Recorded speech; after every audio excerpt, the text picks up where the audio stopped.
پیش خدمت ہے مشتاق احمد یوسفی کی کتاب چراغ تلے سے ایک مضمون. عنوان ہے چارپائی اور کلچر. ایک فرانسیسی مفکر کہتا ہے کہ موسیقی میں مجھے جو بات پسند ہے وہ دراصل وہ حسین خواتین ہیں جو اپنی ننھی ننھی ہتھیلیوں پر ٹھوڑیاں رکھ کر اسے سنتی ہیں. یہ قول میں نے اپنی بریت میں اس لیے نقل نہیں کیا کہ میں جو قوالی سے بیزار ہوں تو اس کی اصل وجہ وہ بزرگ ہیں جو محفل سما کو رونق بخشتے ہیں، اور نہ میرا یہ دعویٰ کہ میں نے پیانو اور پلنگ کے درمیان کوئی ثقافتی رشتہ دریافت کر لیا ہے. حالانکہ میں جانتا ہوں کہ پہلی بار بان کی کھری چارپائی کی چرچراہٹ اور ادوان کا تناؤ دیکھ کر بعض نوارس سیاح اسے سارنگی کے قبیل کا ایشیائی ساز سمجھتے ہیں. کہنا یہ تھا کہ میرے نزدیک چارپائی کی دلکشی کا سبب وہ خوشباش لوگ ہیں جو اس پر اٹھتے بیٹھتے اور لیٹتے ہیں. اس کے مطالعے سے شخصی اور قومی مزاج کے پرکھنے میں مدد ملتی ہے، اس لیے کہ کسی شخص کی شائستگی اور شرافت کا اندازہ آپ صرف اس سے لگا سکتے ہیں کہ وہ فرصت کے لمحات میں کیا کرتا ہے اور رات کو کس قسم کے خواب دیکھتا ہے. چارپائی ایک ایسی خود کفیل تہذیب کی آخری نشانی ہے جو نئے تقاضوں اور ضرورتوں سے عہدہ برا ہونے کے لیے نت نئی چیزیں ایجاد کرنے کی قائل نہ تھی، بلکہ ایسے نازک مواقع پر پرانی چیزوں میں نئی خوبیاں دریافت کر کے مسکرا دیتی تھی. اس عہد کی رنگا رنگ مجلسی زندگی کا تصور چارپائی کے بغیر ممکن نہیں. اس کا خیال آتے ہی ذہن کے افق پر بہت سے سہانے منظر ابھر آتے ہیں. اجلی اجلی ٹھنڈی چادریں، خس کے پنکھے، کچی مٹی کی سن سن کرتی کوری سراہیاں، چھڑکاؤ سے بھیگی زمین کی سوندھی سوندھی لپٹ اور آم کے لدے پھندے درخت جن میں آموں کے بجائے لڑکے لٹکے رہتے ہیں، اور ان کی چھاؤں میں جوان جسم کی طرح کسی کسائی ایک چارپائی جس پر دن بھر شطرنج کی بساط یا رمی کی پھڑ جمی اور جو شام کو دسترخوان بچھا کر کھانے کی میز بنا لی گئی. ذرا غور سے دیکھیے تو یہ وہی چارپائی ہے جس کی سیڑھی بنا کر سگھڑ بیویاں مکڑی کے جالے اور چلبلے لڑکے چڑیوں کے گھونسلے اتارتے ہیں. اسی چارپائی کو وقت ضرورت پٹیوں سے بانس باندھ کر اسٹریچر بنا لیتے ہیں، اور بجوک پڑ جائے تو انہی بانسوں سے ایک دوسرے کو اسٹریچر کے قابل بنایا جا سکتا ہے. اسی طرح مریض جب کھاٹ سے لگ جائے تو تیماردار مؤخر الذکر کے وسط میں بڑا سا سوراخ کر کے اول الذکر کی مشکل آسان کر دیتے ہیں، اور جب ساون میں اودی اودی گھٹائیں اٹھتی ہیں تو ادوان کھول کر لکڑیاں دروازے کی چوکھٹ اور والدین چارپائیوں میں جھولتے ہیں. اسی پر بیٹھ کر مولوی صاحب کمچی کے ذریعے اخلاقیات کے بنیادی اصول ذہن نشین کراتے ہیں. اسی پر نومولود بچے غاؤں واؤں کرتے چندیائی ہوئی آنکھیں کھول کر اپنے والدین کو دیکھتے ہیں اور روتے ہیں، اور اسی پر دیکھتے ہی دیکھتے اپنے پیاروں کی آنکھیں بند ہو جاتی ہیں. اگر یہ اندیشہ نہ ہوتا کہ بعض حضرات اس مضمون کو چارپائی کا پرچہ ترکیب استعمال سمجھ لیں گے تو اس ضمن میں کچھ اور تفصیلات پیش کرتا، لیکن جیسا کہ پہلے اشارہ کر چکا ہوں یہ مضمون اس تہذیبی علامت کا قصیدہ نہیں مرثیہ ہے. تاہم بنظر احتیاط اتنی وضاحت ضروری ہے کہ ہم اس نعمت کے منکر ہیں نہ عادی. نام کی مناسبت سے پائے اگر 4 ہوں تو انصب ہے، ورنہ اس سے کم ہوں تب بھی خلق خدا کے کام بند نہیں ہوتے. اسی طرح پایوں کے حجم اور شکل کی بھی تخصیص نہیں.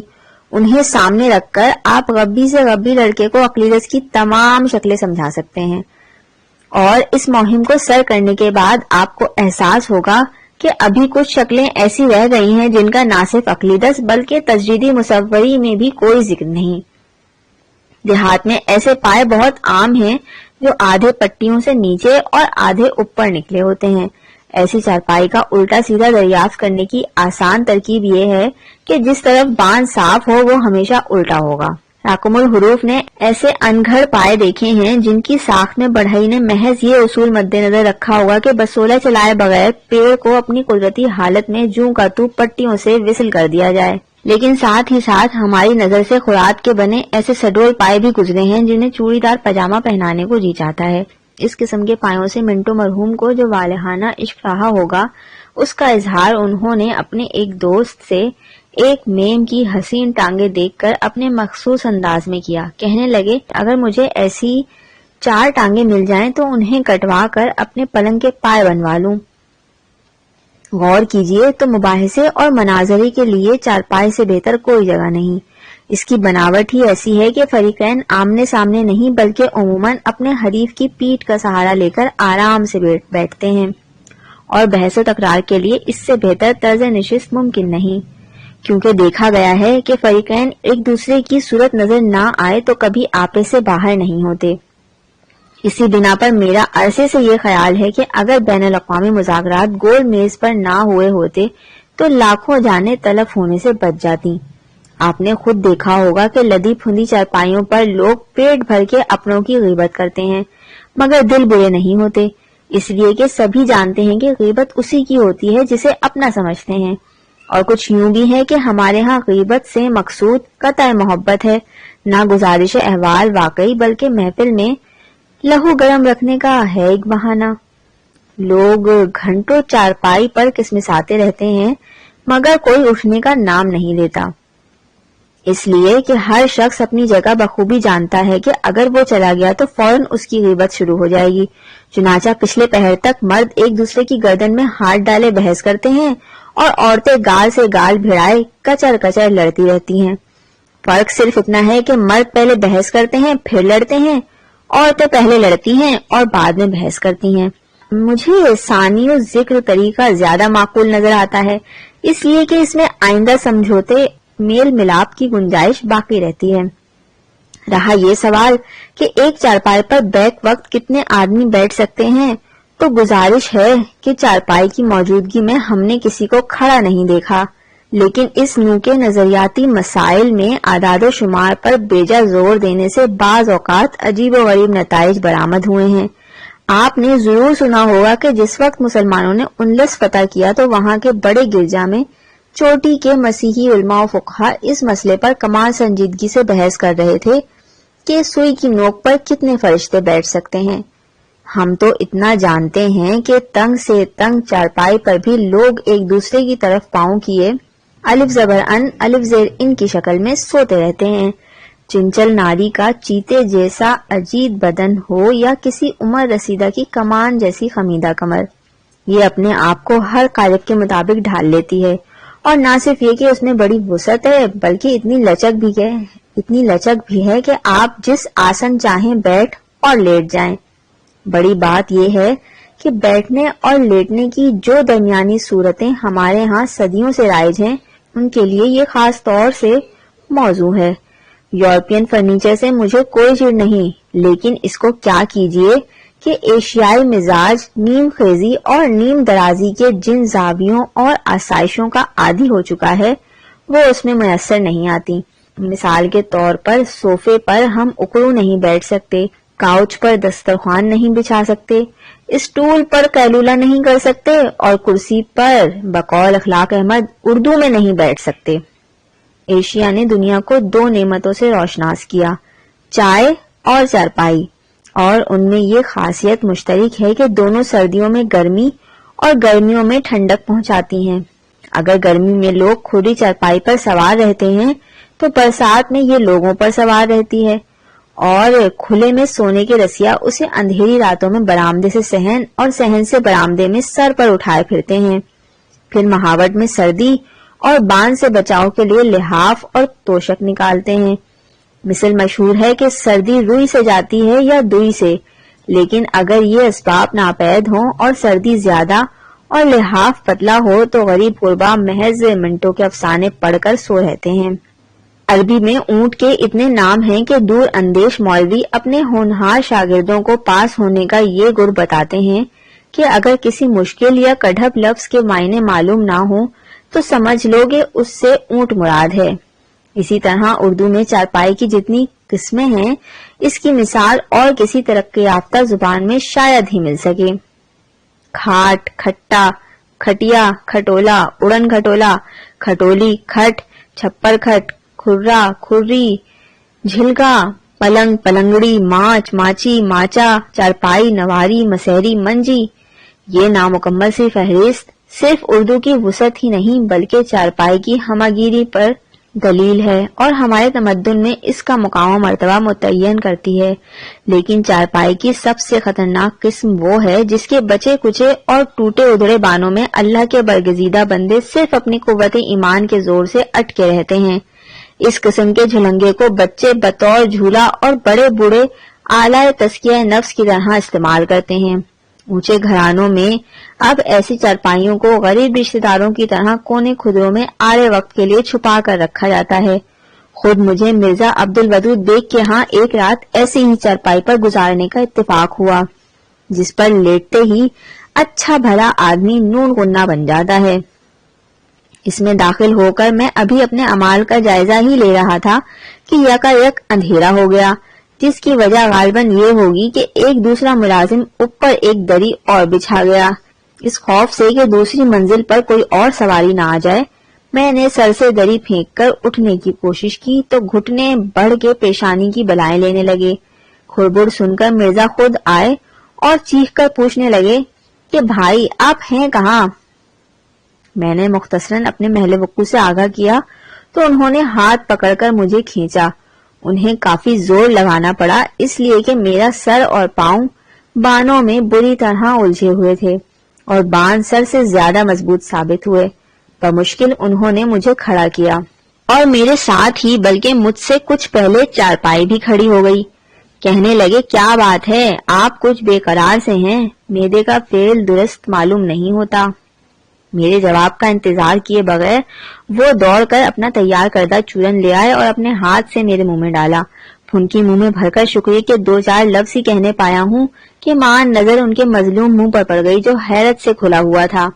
میں بہت نادم ہوا، لیکن قبل اس کے کہ کچھ اور کہوں انہوں نے اپنا ہاتھ میرے منہ پر رکھ دیا، پھر مجھے آرام کرنے کی تلقین کر کے منہ دھونے چلے گئے۔ میں یہ چارپائی اوڑے لیٹا تھا کہ ان کی منجلی بچی آ نکلی، تتلا کر پوچھنے لگی چچا جان اکڑو کیوں بیٹھے ہیں؟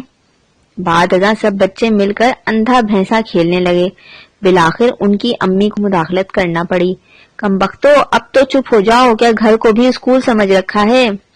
چند منٹ بعد کسی شیر خوار کے دھاڑنے کی آواز آئی، مگر جلد ہی یہ چیخیں مرزا کی لوریوں میں دب گئیں جن میں وہ ڈانٹ ڈانٹ کر نیند کو آنے کی دعوت دے رہے تھے۔ چند لمحوں بعد مرزا اپنے نقش فریادی کو سینے سے چمٹائے میرے پاس آئے اور انتہائی لجاجت آمیز لہجے میں بولے معاف کیجیے، آپ کو تکلیف تو ہوگی مگر منو میاں آپ کی چارپائی کے لیے ضد کر رہے ہیں، انہیں دوسری چارپائی پر نیند نہیں آتی، آپ میری چارپائی پر سو جائیے، میں اپنی فولڈنگ چارپائی پر پڑ رہوں گا۔ میں نے بخوشی منو میاں کا حق منو میاں کو سونپ دیا اور جب اس میں جھولتے جھولتے ان کی آنکھ لگ گئی تو ان کے والد بزرگوار کی زبان تالو سے لگی۔ اب سنیے مجھ پر کیا گزری۔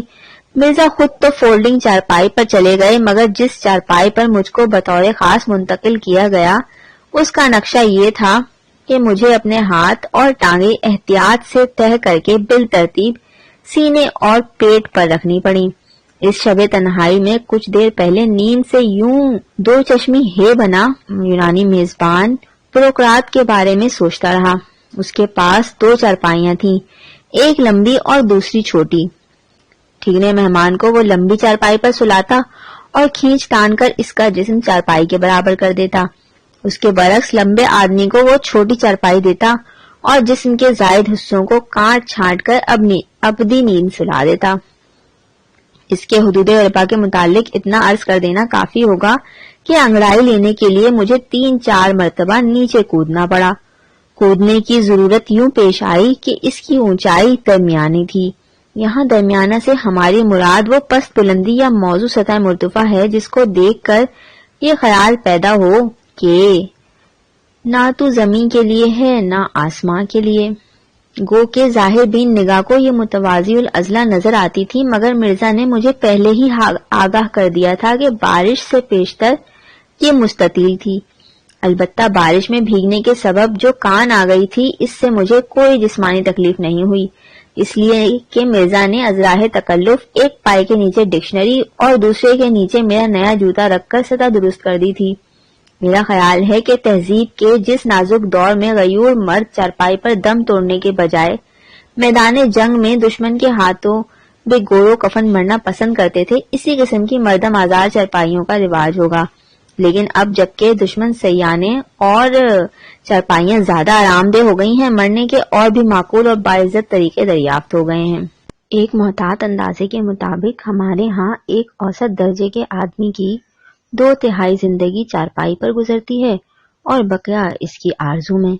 بالخصوص عورتوں کی زندگی اسی محور کے گرد گھومتی ہے، جو بساط محفل بھی ہے اور مونس تنہائی بھی۔ اس کے سہارے وہ تمام مصائب انگیز کر لیتی ہیں۔ خیر، مصائب تو مرد بھی جیسے تیسے برداشت کر لیتے ہیں، مگر عورتیں اس لحاظ سے قابل ستائش ہیں کہ انہیں مصائب کے علاوہ مردوں کو بھی برداشت کرنا پڑتا ہے۔ آپ نے دیکھا ہوگا کہ مئی جون کی جھلسا دینے والی دوپہر میں کنواریاں بالیاں چارپائی کے نیچے ہنڈکلیاں پکاتی ہیں اور اوپر بڑی بوڑھیاں بیتے ہوئے دنوں کو یاد کر کے ایک دوسرے کا لہو گرماتی رہتی ہیں۔ قاعدہ ہے کہ جیسے جیسے حافظہ کمزور ہوتا جاتا ہے، ماضی اور بھی سہانا معلوم ہوتا ہے۔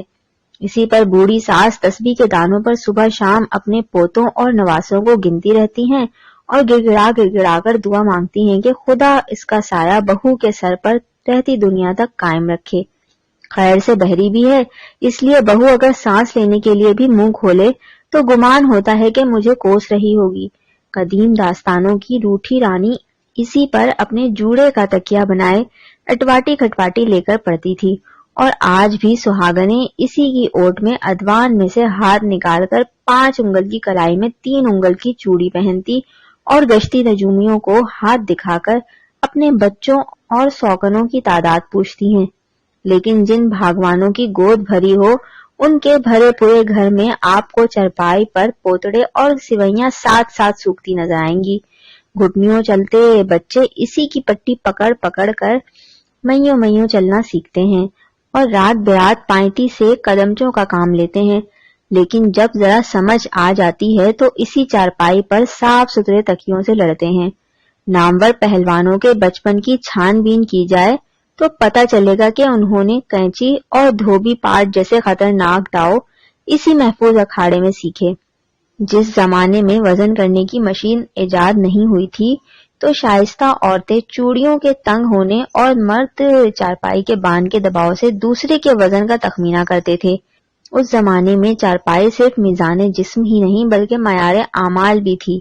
نتیجہ یہ کہ جنازے کو کاندھا دینے والے چارپائی کے وزن کی بنا پر مرحوم کے جنتی یا اس کے برعکس ہونے کا اعلان کرتے تھے۔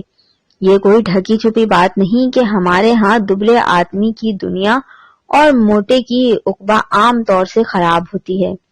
برے صغیر میں چند علاقے ایسے بھی ہیں جہاں اگر چارپائی کو آسمان کی طرف پائنٹی کر کے کھڑا کر دیا جائے تو ہمسائے تعزیت کو آنے لگتے ہیں۔ سوگ کی یہ علامت بہت پرانی ہے، گو کہ دیگر علاقوں میں یہ عمودی نہیں افقی ہوتی ہے۔ اب بھی گنجان محلوں میں عورتیں اسی عام فہم استعارے کا سہارا لے کر کوستی سنائی دیں گی: الہی تن تن کو ٹپ کے مچمچاتی ہوئی کھاٹ نکلے۔ دوسرا بھرپور جملہ بد دعا ہی نہیں بلکہ وقت ضرورت نہایت جامعہ و مانس سوانح عمری کا کام بھی دے سکتا ہے، کیونکہ اس میں مرحومہ کی عمر، نامرادی، وزن اور ڈیل ڈول کے متعلق نہایت بلیغ اشارے ملتے ہیں۔ نیز اس بات کی سند ملتی ہے کہ راہی ملک کے عدم نے وہی کم خرچ بارہ نشین وسیلہ نقل و حمل اختیار کیا جس کی جانب میر اشارہ کر چکے ہیں۔ تیری گلی میں صدا اے کشندائے عالم، ہزاروں آتی ہوئی چارپائیاں دیکھیں۔ قدرت نے اپنی رحمت سے صفائی کا کچھ ایسا انتظام رکھا ہے کہ ہر ایک چارپائی کو سال میں کم از کم 2 مرتبہ کھولتے پانی سے دھاڑنے کی ضرورت پیش آتی ہے۔ جو نفاست پسند حضرات جان لینے کا یہ طریقہ جائز نہیں سمجھتے، وہ چارپائی کو الٹا کر کر چلچلاتی دھوپ میں ڈال دیتے ہیں، پھر دن بھر گھر والے کھٹمل اور محلے والے عبرت پکڑتے ہیں۔ اہل نظر چارپائی کی چولوں میں رہنے والی مخلوق کی جسامت اور رنگت پر ہی سونے والوں کی صحت اور حسب نسب کا قیاس کرتے ہیں۔ واضح رہے کہ یورپ میں گھوڑوں اور کتوں کے سوا کوئی کسی کا حسب نسب نہیں پوچھتا۔ الٹی چارپائی کو قرنطینہ کی علامت جان کر راہگیر راستہ بدل دیں تو تعجب نہیں۔ حد یہ ہے کہ فقیر بھی ایسے گھروں کے سامنے صدا لگانا بند کر دیتے ہیں۔ چارپائی سے جو پرسرار آوازیں نکلتی ہیں ان کا مرکز دریافت کرنا اتنا ہی دشوار ہے جتنا کہ برسات کی اندھیری رات میں یہ کھوج لگانا کہ مینڈک کے ٹررانے کی آواز کدھر سے آئی، یا یہ تشخیص کرنا کہ آدھی رات کو بلبلاتے ہوئے شیر خوار بچے کے درد کہاں اٹھ رہا ہے۔ چرچراتی ہوئی چارپائی کو میں نہ گلے نغمہ سمجھتا ہوں، نہ پردہ ساز، اور نہ اپنی شکست کی آواز۔ در حقیقت یہ آواز چارپائی کا اعلان صحت ہے، کیونکہ اس کے ٹوٹتے ہی یہ بند ہو جاتی ہے۔ علاوہ ازیں ایک خودکار الارم کی حیثیت سے یہ شب بیداری اور سحر خیزی میں مدد دیتی ہے۔ بعض چارپائیاں اس قدر شغل خور ہوتی ہیں کہ ذرا کروٹ بدلیں تو دوسری چارپائی والا کلمہ پڑتا ہوا ہڑبڑا کر اٹھ بیٹھتا ہے۔ اگر پاؤں بھی سکیڑیں تو کتے اتنی زور سے بھونکتے ہیں کہ چوکیدار تک جاگ اٹھتے ہیں۔ اس سے یہ فائدہ ضرور ہوتا ہے کہ لوگ رات بھر نہ صرف ایک دوسرے کی جان و مال بلکہ چال چلن کی بھی چوکیداری کرتے رہتے ہیں۔ اگر ایسا نہیں ہے تو پھر آپ ہی بتائیے کہ رات کو آنکھ کھلتے ہی نظر سب سے پہلے پاس والی چارپائی پر کیوں جاتی ہے؟